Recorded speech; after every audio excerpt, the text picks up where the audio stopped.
can't buy. It resides between my eyes. Walked through the fire, came out better on the other side.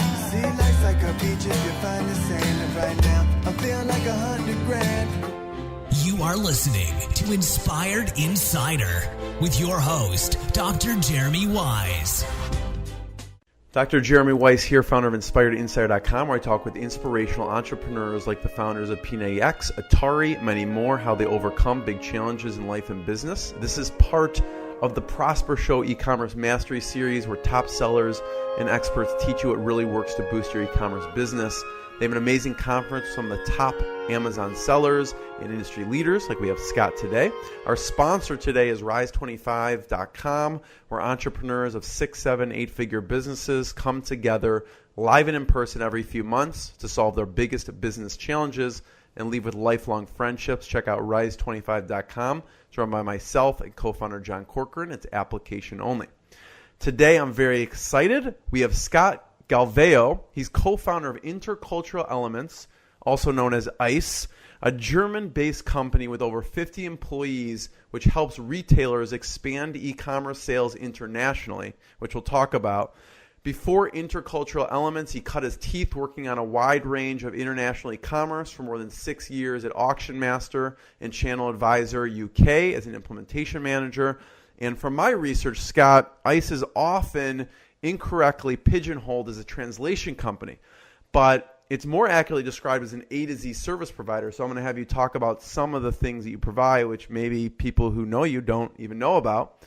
A random fact about Scott is he holds a degree in both intercultural communication and geography from University of New Mexico, and he's lived in Germany from 2000. Scott, thanks for joining me. Hey, Jeremy, thanks so much for having me. But what's some of the next big things, marketplaces to watch out for? Right. A couple of nice ones. Ones like Zalando, that's really sort of right up the road from us. Berlin is not too far away. Auto in Germany can be really good, but as you said, very much just depends on the category. Mm-hmm. UK also has some really interesting ones, like it doesn't necessarily count as a marketplace, but Flubit. Flubit is a really cool one, and an interesting concept that you can look at.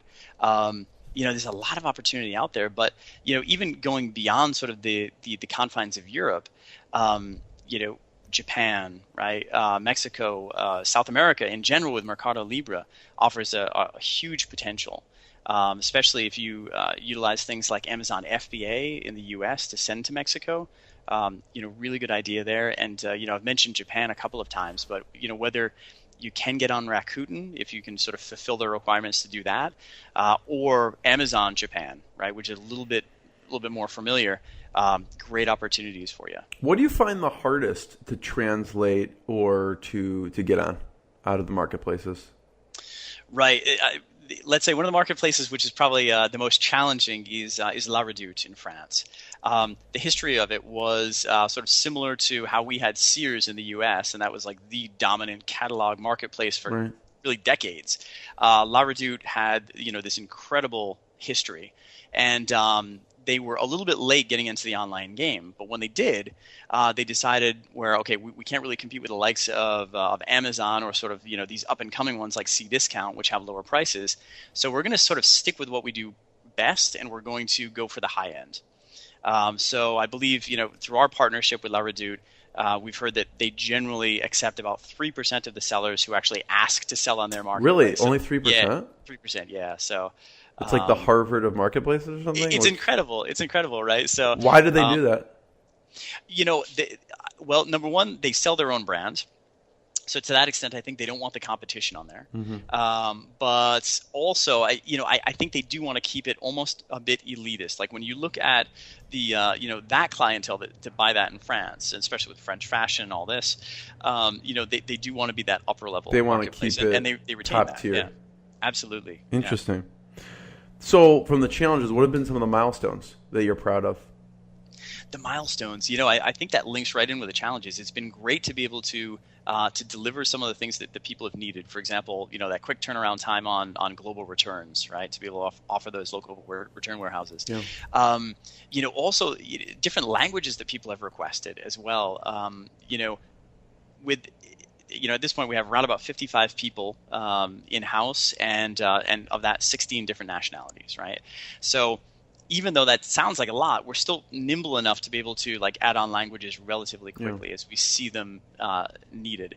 One of the latest ones that we've popped on is Sweden. And Swedish, right?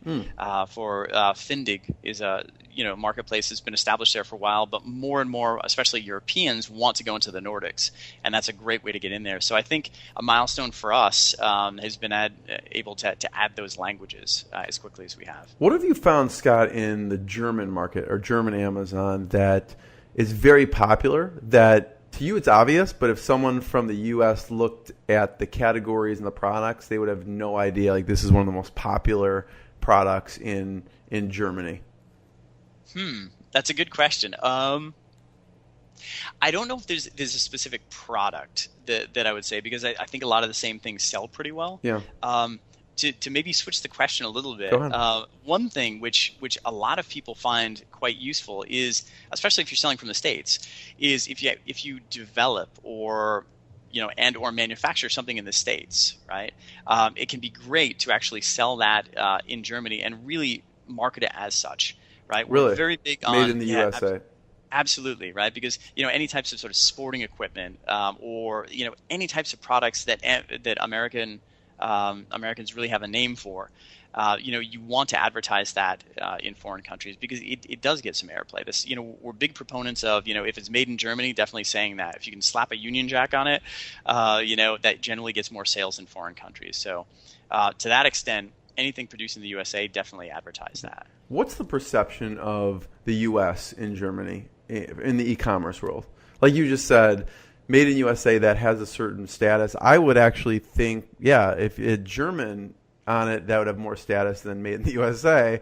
What's the perception of the U.S. from? I mean, you've lived there since 2000 for 17 years at this point. Yeah. Are there certain commonly held beliefs that would surprise me or people in the U.S.? Right. Yeah.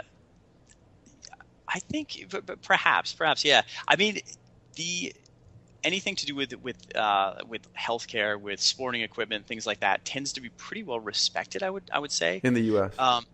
Well, let's say if Germans see that it's coming from the U.S., so sort of developed there, right? Mm-hmm. I think there's a general respect for it. I think technology and things like that, they very often like that coming from Germany, but right.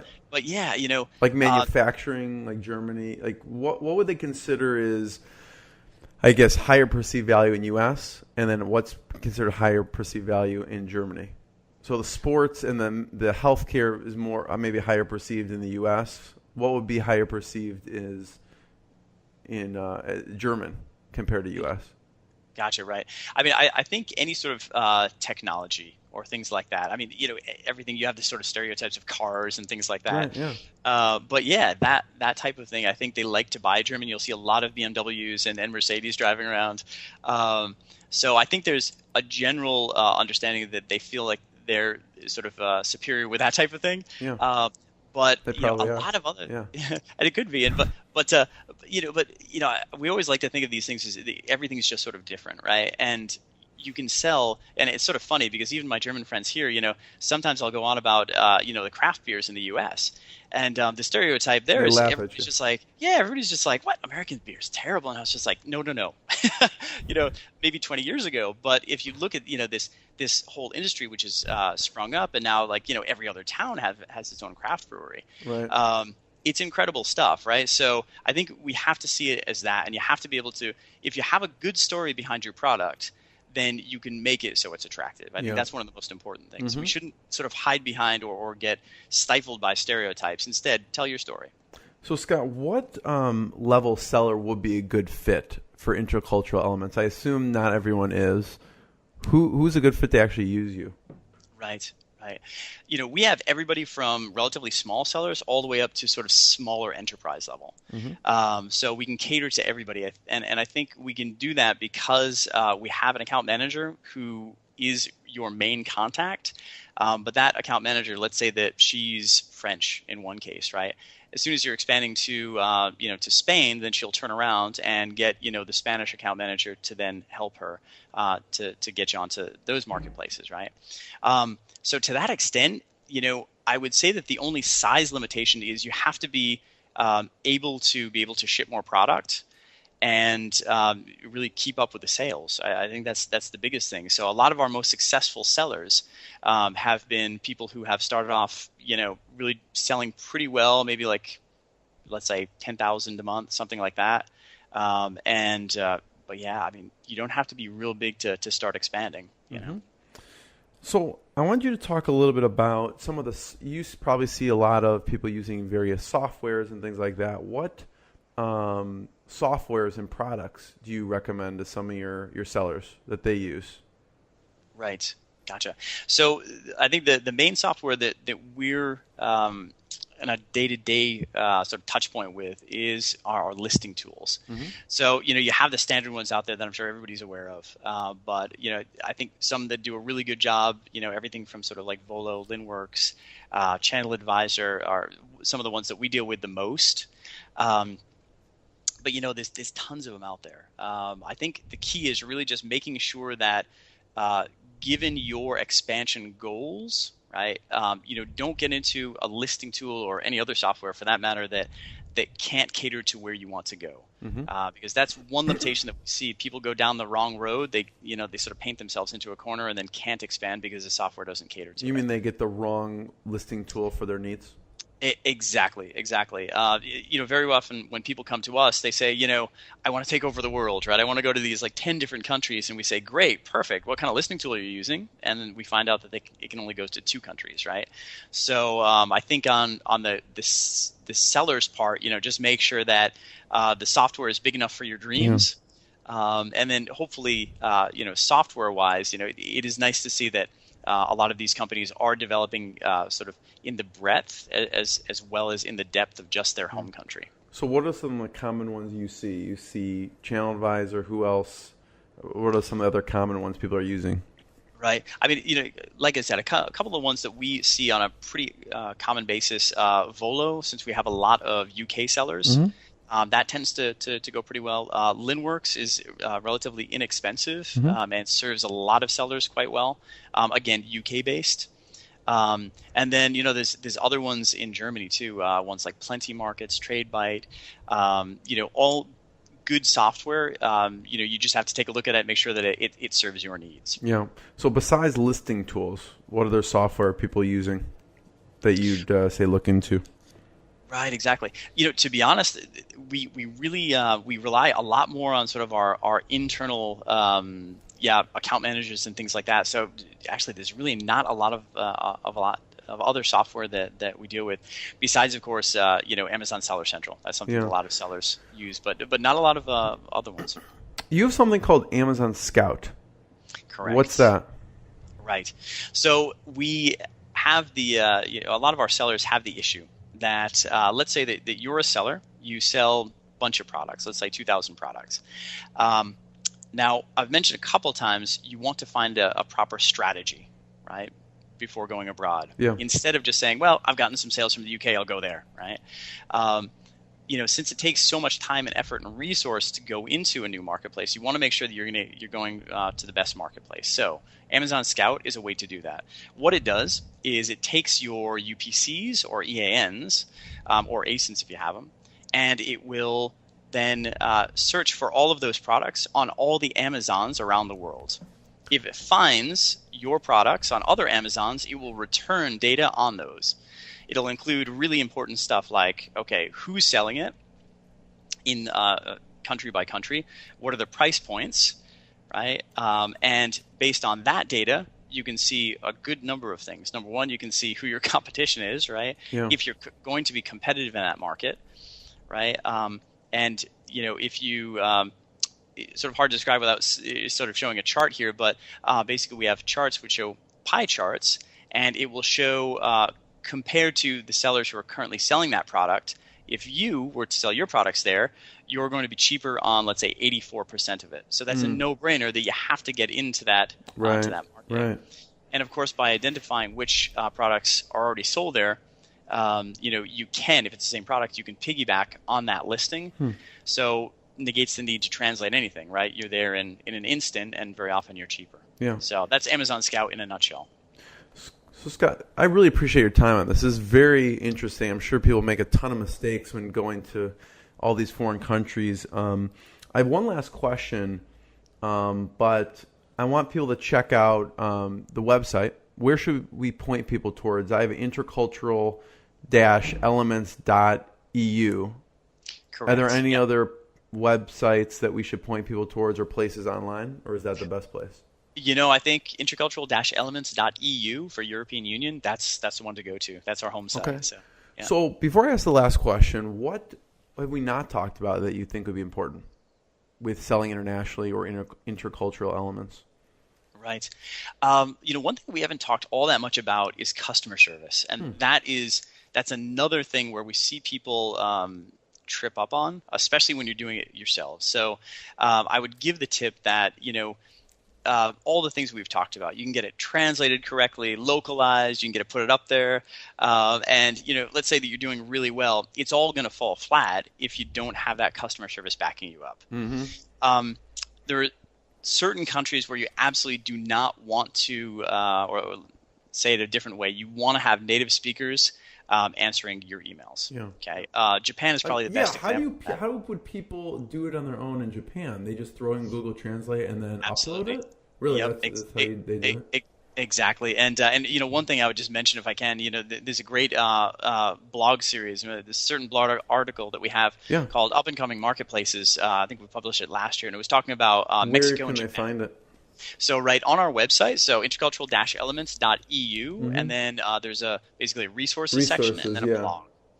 And under that, we tell a story of how right. So basically, one of our Japanese customer service representatives talked about how very often it has to do with the details, something that we as Westerners wouldn't necessarily pay attention to. Examples would be things like we actually got complaints from Japanese buyers who received a shirt, and the shirt itself was absolutely fine. The problem was that the tag, the thing that you normally just rip off and throw away, that was bent slightly. And that warranted a complaint. Second one was somebody expected something to be... How do you avoid that? Exactly, and that's the whole thing, right? But that's so to a large extent, it's very difficult to avoid those types of things. But he basically says just be really careful of the details.